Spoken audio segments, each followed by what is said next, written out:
We are back, Ed News Now, where we highlight important updates in the education system through articles, research, case studies, and important interviews. Your host, EJ Carrion here.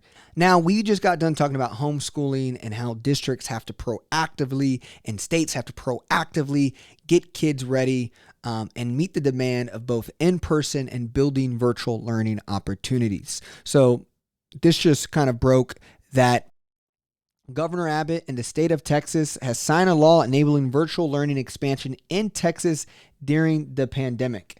So the kicker here, though, is like Texas wasn't funding virtual learning prior, and there's a lot of pushback because there wasn't a proactiveness, especially with no vaccine for kids under 12, and there was no mandates for kids to be vaccinated. So there were parents who weren't wanting to enroll their kids yet in school. And on top of that, school districts were already funding their own virtual learning programs without the support of the state, costing them millions of dollars. So this new bill allows them support. And at the same time, though, there's a kicker here.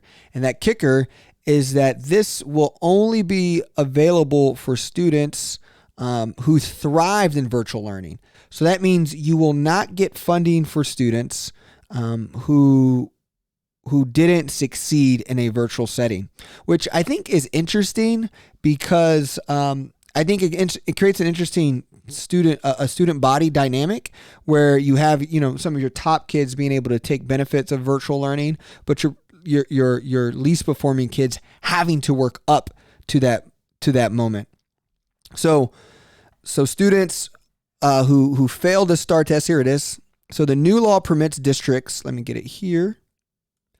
The new law permits districts and charters that received a C rating or higher in the most recent round of state academic accountability grades to offer remote classes to students living in the district. Enrollment would be capped at 10% of school systems enrollment during 21-22. However, schools won't get funding for all students, such as for those who were in virtual classes. This is what I just kind of shared. For the majority of the last school year and failed their STAR test exam, those who missed 10% or more class, or those who earned lower than a C grade in foundational classes last year. Really interesting stuff. We just talked about how we need to bridge virtual. I kind of, a part of me wants, I think there's this dynamic of either in person or virtual. In the article, they mentioned Plano ISD. Even if they are allowing virtual, they're requiring kids to take tests in person.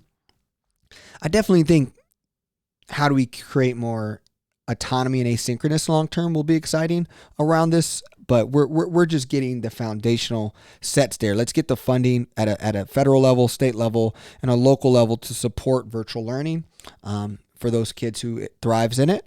But I just wanted to share that because we just talked about this in our last video, which you can see here. And thank you for checking out Ed News Now.